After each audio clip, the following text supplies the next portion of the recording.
इस टॉपिक पे जो हमारे विश्व के सामने सबसे बड़ी समस्या है। क्या 2050 तक यानी आने वाले 30 वर्षों में विश्व के जितने भी बड़े समुद्र तटीय शहर हैं, जैसे न्यूयॉर्क हो गया, वाशिंगटन हो गया अमेरिका का, जापान का पूरा हिस्सा देख लें, बांग्लादेश का पूरा हिस्सा, भारत के भी बहुत सारे समुद्र तटीय शहर जैसे कलकत्ता हो गया, चेन्नई हो गया, मुंबई हो गया। क्या ये समुद्र के जल स्तर में समाहित हो जाएँगे?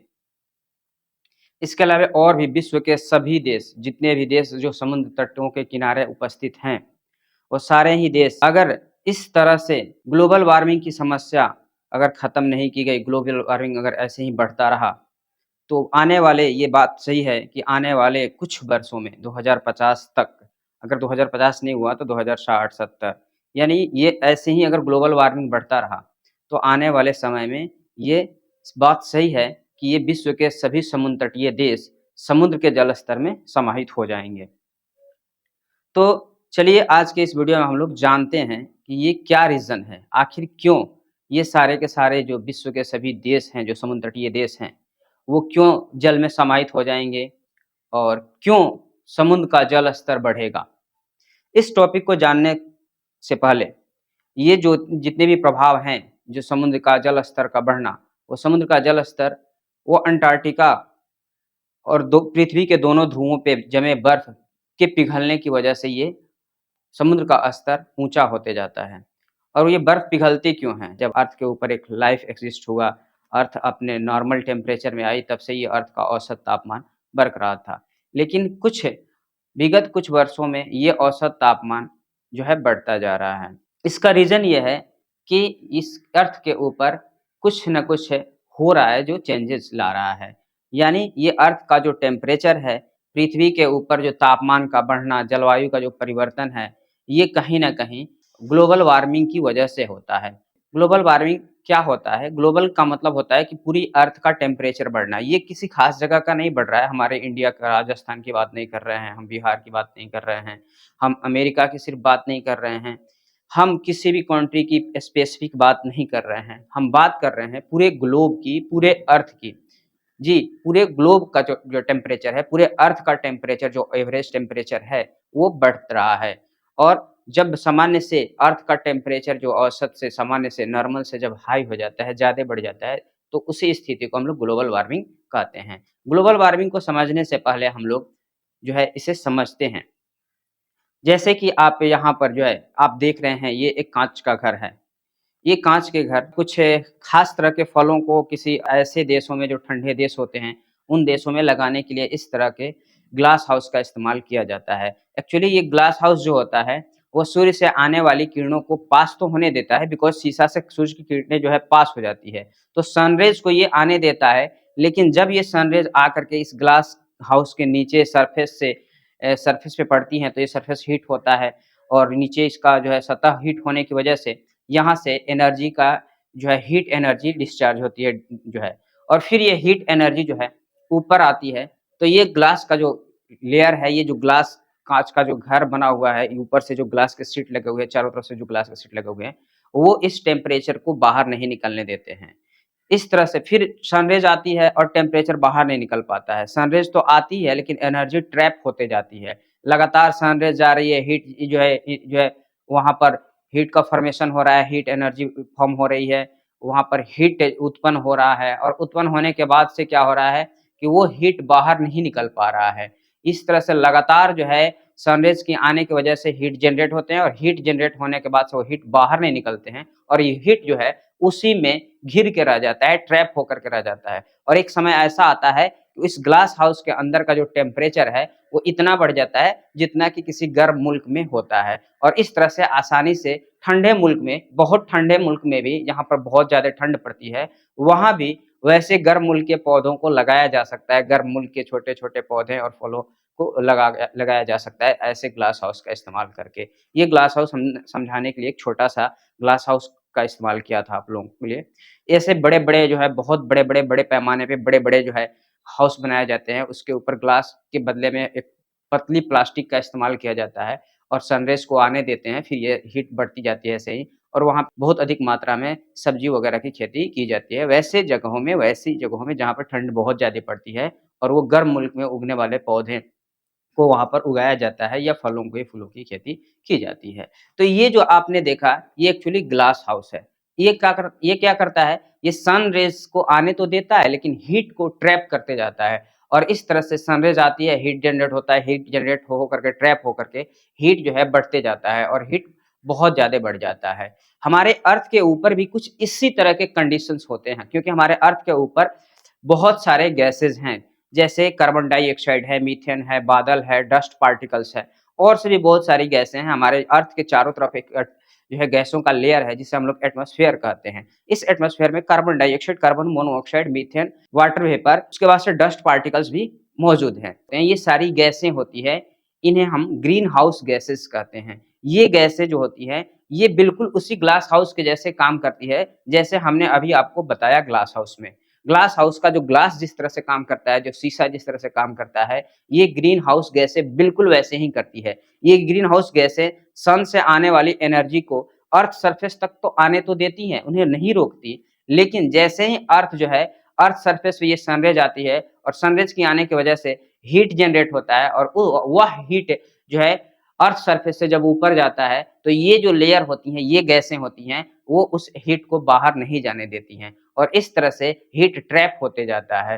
तो बाहर से सनरेज़ आ रहे हैं, बाहर से आ रहे हैं रेज़, फिर हीट जनरेट हो रही है, हीट बाहर नहीं जा रही है और इसी तरह से यहाँ पर ट्रैप होकर के यहाँ भी हीट बढ़ जाता है। जैसे कि हमने आपको अभी बताया कि ग्लास हाउस में जो होता है। ग्लास हाउस में जैसे एनर्जी जो है हीट एनर्जी ट्रैप होकर के इंक्रीज़ हो जाती है, वैसे ही अर्थ का सरफेस पे एनर्जी ट्रैप होने की वजह से अर्थ सरफेस का टेम्परेचर धीरे-धीरे बढ़ता जाता है और अर्थ का टेम्परेचर बहुत अधिक बढ़ जाता है। देखिए, ग्रीन हाउस जो है इफ़ेक्ट वो फ़ायदेमंद भी है।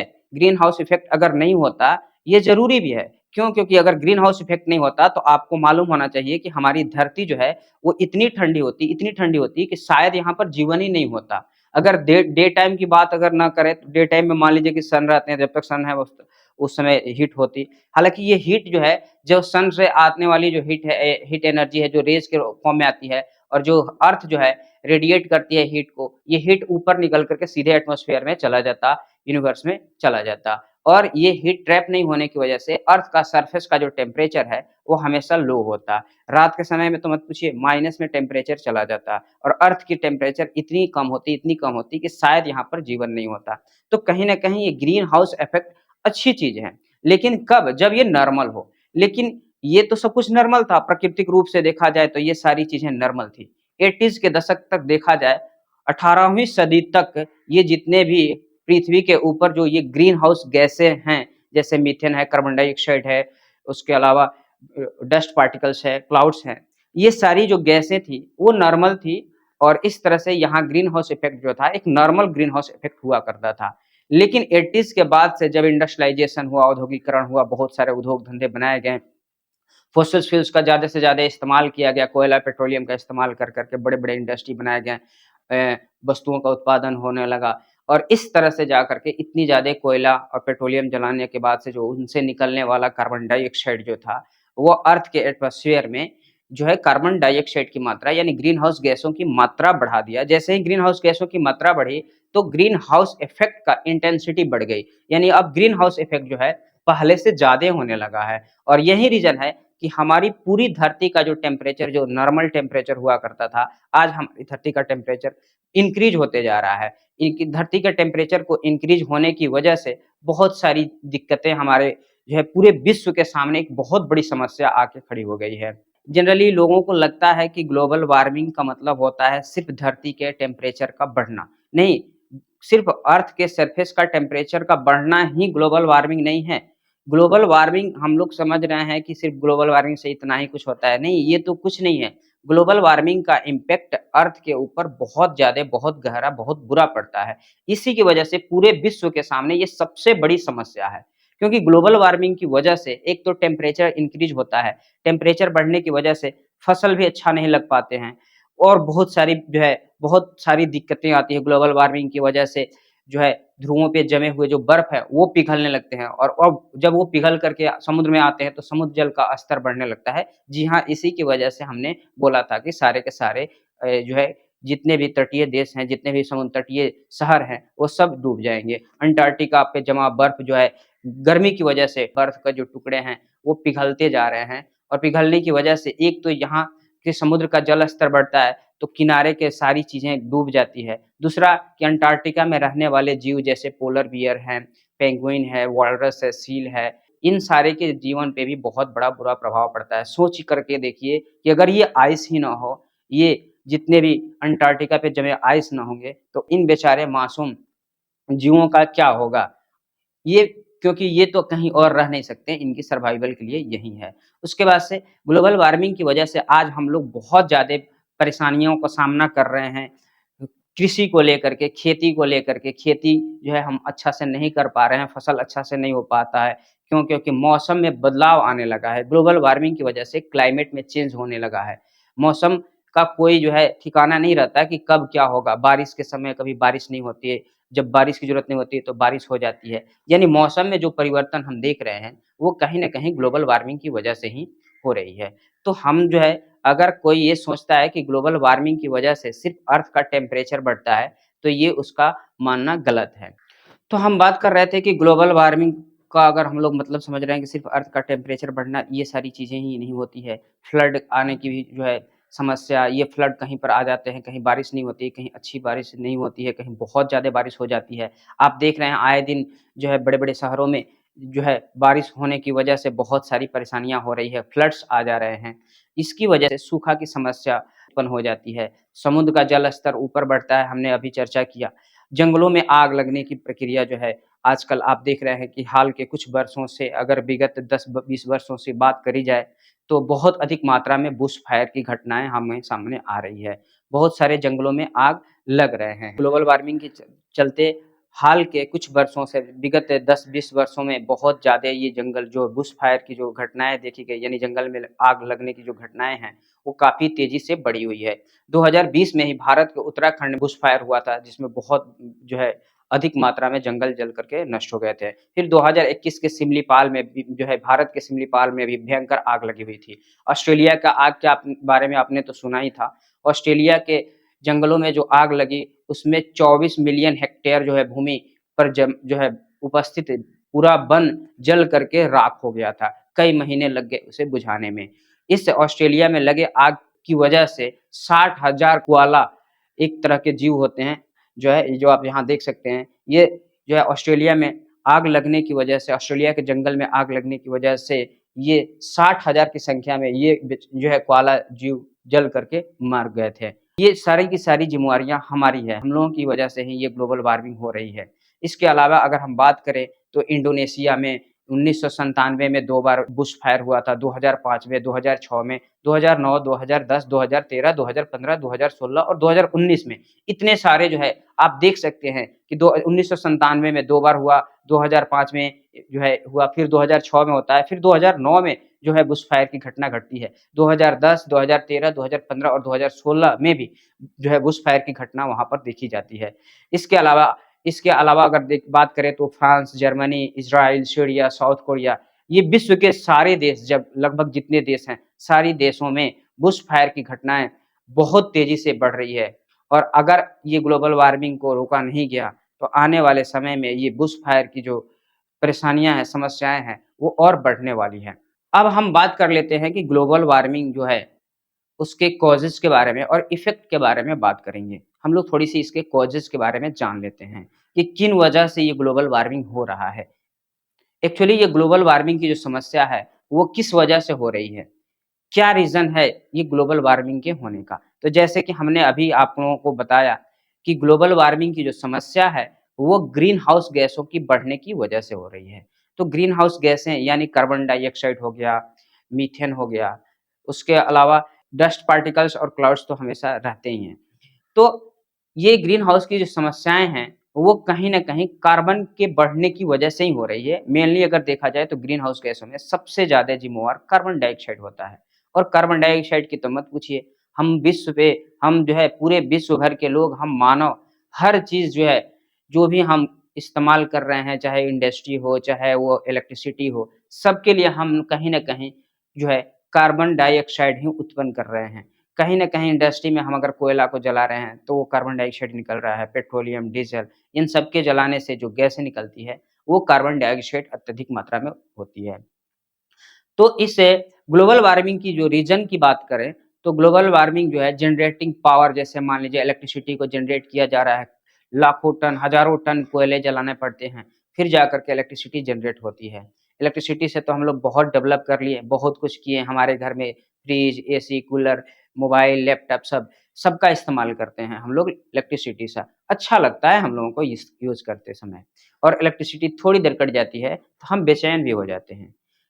लेकिन हमें ये पता भी नहीं होता कि एक तरफ जो हमें इलेक्ट्रिसिटी इतनी सारी चीज़ें हमारे लिए कर रही है, हमारी लाइफ़ को इतनी ईज़ी बना रही है, कहीं दूसरी तरह हमें घसीट करके मौत की तरफ भी लेके जा रही है। ये इलेक्ट्रिसिटी जनरेट करने के लिए जो कोयले जलाए जाते हैं, उनसे निकलता है कार्बन डाइऑक्साइड और हमने अभी पढ़ा कि हमने अभी ये पढ़ा कि कार्बन डाइऑक्साइड जो होता है, वो ग्रीन हाउस गैस होता है और वो ग्लोबल वार्मिंग के लिए ज़िम्मेवार होता है। दूसरा कटिंग फॉरेस्ट है। देखिए, अगर हम बहुत सारे इंडस्ट्री वगैरह लगाए हुए हैं, कोयला जला रहे हैं, तो कुछ हद तक जो है कोई इसका इम्पैक्ट बहुत बुरा नहीं होता है, अगर हम बहुत अधिक मात्रा में पेड़-पौधे लगाएँ तो। क्योंकि हम जानते हैं कि ग्रीन प्लांट्स जो होते हैं, वो कार्बन डाइऑक्साइड को रिसीव करते हैं और फिर उसे ऑक्सीजन में बदल देते हैं और ये साइकिल चलते रहता है। लेकिन हम सिर्फ़ बहुत सारे इंडस्ट्री ही नहीं लगाए, 80s के बाद से अगर देखी जाए, 18वीं सदी के बाद से अगर देखी जाए, हमने इंडस्ट्री को तो कहीं न कहीं बहुत तेज़ी से इंडस्ट्रीज़ वगैरह को डेवलप किया, बहुत सारे इंडस्ट्रीज़ लगे। वहीं दूसरी ओर जंगल जो है, बहुत तेज़ी से जंगल कम होते गए। डिफ़ॉरेस्टेशन किया हम लोगों ने, जंगलों को काटा, हरे पेड़-पौधों को काटा। हरे पेड़-पौधों को काटने की वजह से ये फिर पेड़ जो है जब कटेंगे तो जंगल नहीं रहेंगे, पेड़ कटेंगे तो फिर कहीं न कहीं कार्बन डाइऑक्साइड का जो ऑब्ज़र्वेशन था, ऑब्ज़र्व कर रहे थे वो कम हो जाएगा। तो हम डिफ़ॉरेस्टेशन की वजह से भी हम बहुत अधिक मात्रा में कार्बन डाइऑक्साइड को बढ़ने दे रहे हैं, तो ये कहीं न कहीं इसका कॉज़ेज़ होता है। उसके बाद से प्रोडक्शन फूड जी हाँ, हम हमारे घर पे जो खाना-वाना बनाया जाता है या फूड प्रोड्यूस करने के लिए बहुत सारे बड़े-बड़े इंडस्ट्रीज़ वगैरह बनाए जाते हैं, उनमें कहीं न कहीं कोयले वगैरह जलाए जाते हैं। इससे भी काफ़ी अधिक मात्रा में कार्बन डाइऑक्साइड निकलता है।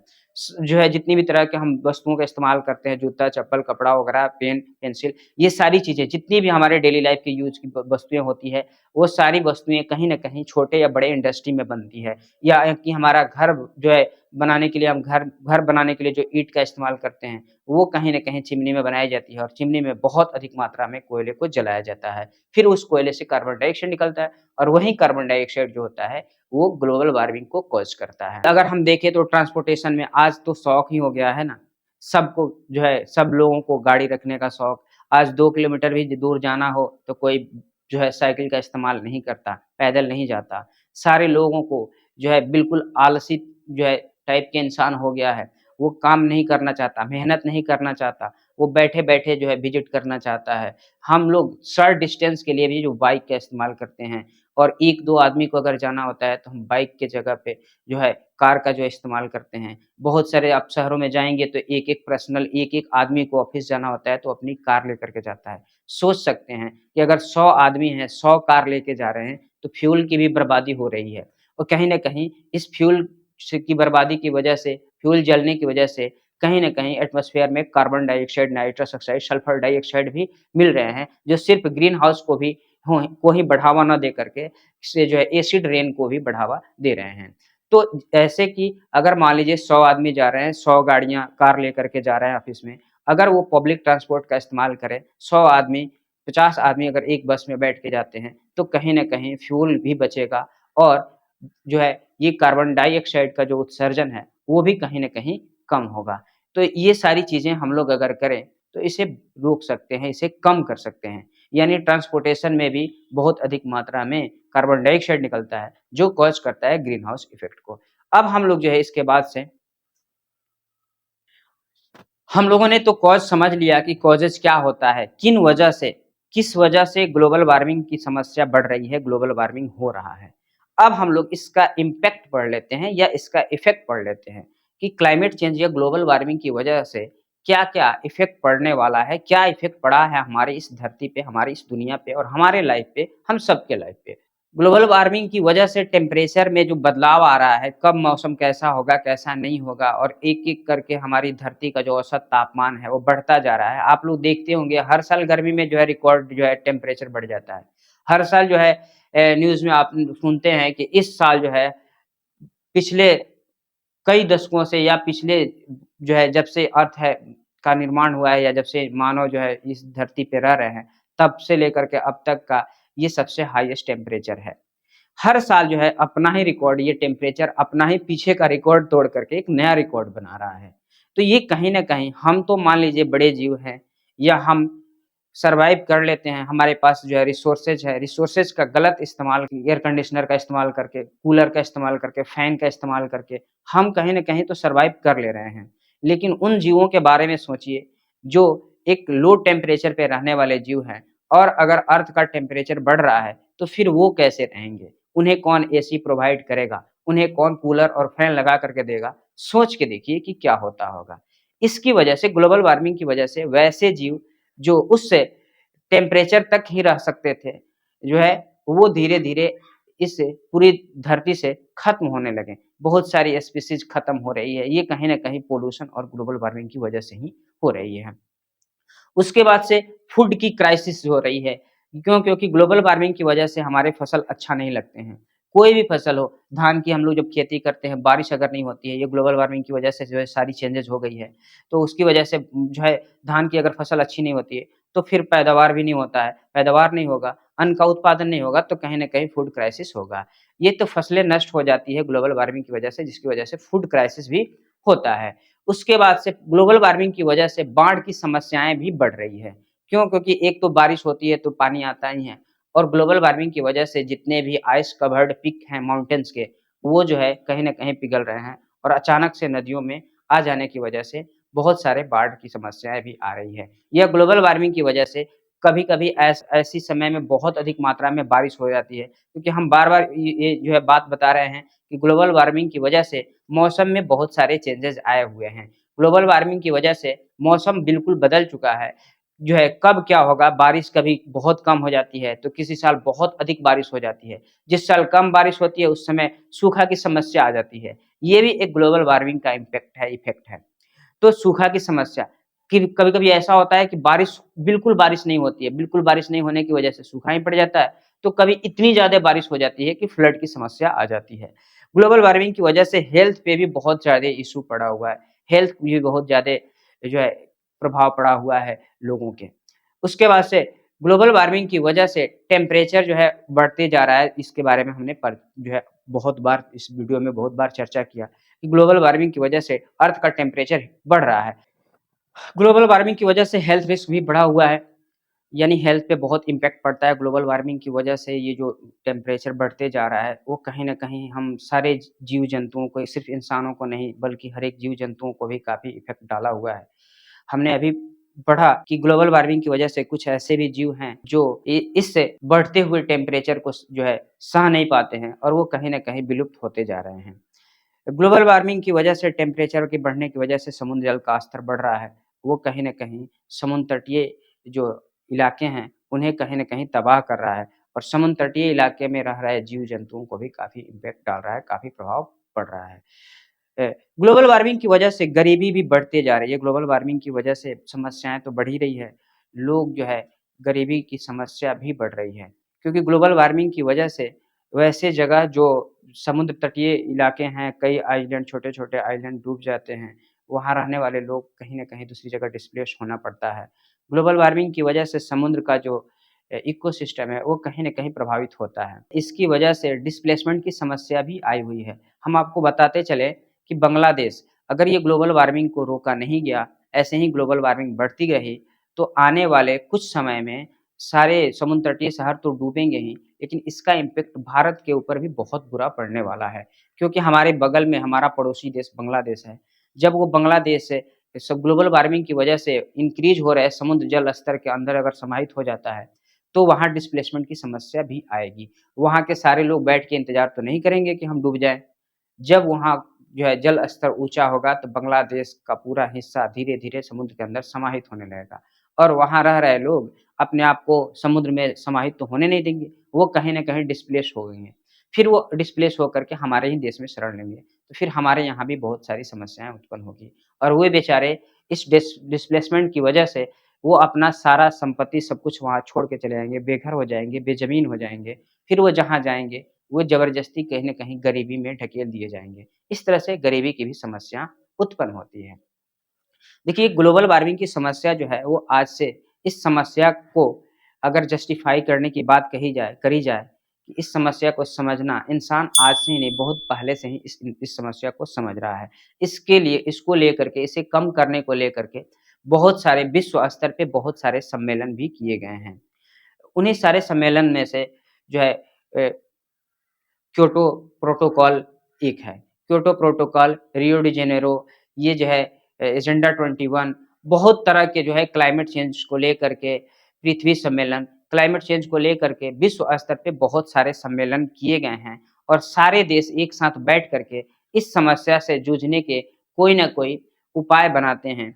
लेकिन सारे देश एक साथ बैठ कर के इस पे ये डिस्कस करते हैं, बहुत सारे सम्मेलन हुए, उन सम्मेलन में ये निर्णय लिया गया कि जितने भी देश हैं, जो देश जिस हिसाब से कार्बन डाइऑक्साइड का उत्सर्जन कर रहा है, वो उसी हिसाब से उसमें कटौती करेगा। तो इस पहल में बहुत सारे देश तो है कटौती किए, लेकिन अधिकांश देश अपने यहाँ उत्सर्जित कार्बन डाइऑक्साइड में कोई कटौती नहीं कर रहे हैं, जिसका कोई ठोस निष्कर्ष नहीं निकलने की वजह से ग्लोबल वार्मिंग बेलगाम बढ़ते जा रही है। तो आज हमारे पूरे विश्व के सामने ये बहुत बड़ी समस्या है और इस पे पूरे विश्व के जितने भी देश हैं, सारे देश को एक छत्र के नीचे आकर के, एक जगह बैठ कर के और इस पे कोई न कोई ठोस कदम उठाना चाहिए और उन्हें एक ठोस कदम उठा करके इससे कैसे बचा जाए, इसके लिए क्या किया जाए और कार्बन का अगर उत्सर्जन कम करना है, तो उसमें एक सबके लिए इक्वल कोई लॉ का जो है प्रावधान किया जाए ताकि किसे कितना कम करना है, ताकि हम इस ग्लोबल वार्मिंग से बच सकें। अगर ये वीडियो अच्छा लगा हो, तो आप हमारे चैनल को सब्सक्राइब नहीं किया तो सब्सक्राइब कर लें, वीडियो को लाइक करें और ज़्यादा से ज़्यादा शेयर करें ताकि ये जानकारी किसी और के पास भी पहुँचे। मिलते हैं नेक्स्ट वीडियो में इसी तरह का कोई अच्छा-सा टॉपिक लेकर के, तब तक के लिए नमस्कार।